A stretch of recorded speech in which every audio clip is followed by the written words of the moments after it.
এখান থেকে মার্চ করে আমাদের অতিথিরা সহ এই মঞ্চে প্রবেশ করবেন।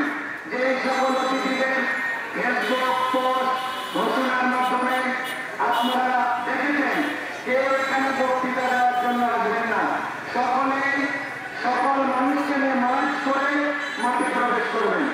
সুতরাং এই মার্চের জন্য আমরা বের হব।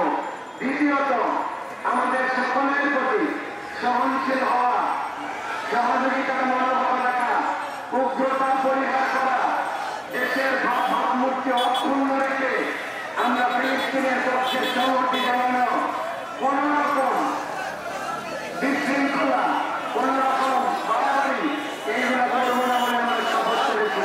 সেদিকে সকলে সজাগ দৃষ্টি রাখতে হবে। আমরা জানি এই প্রোগ্রামে সকলে একাত্মতা ঘোষণা করেছেন, কিন্তু আমরা মানুষ, আমাদের মাঝে সকলের আবেগ সমান নয়। অনেকে ভালোবাসার আবেগে না বুঝে কিছু বাড়াবাড়ি করতে পারেন। আমরা দয়া পরামর্শের সাথে, বিনয়ের সাথে, আদরের সাথে, বুঝানোর সাথে আমরা সকলে মিলে আজকের ঐতিহাসিক মার্চকে আমরা সফল করবো ইনশাআল্লাহ। আমরা এখন একটা ফ্রেন্ডলি, আমরা যে যেখানে আছি সেখান থেকে আমরা একটা স্লোগান দিব। আমরা স্লোগানগুলো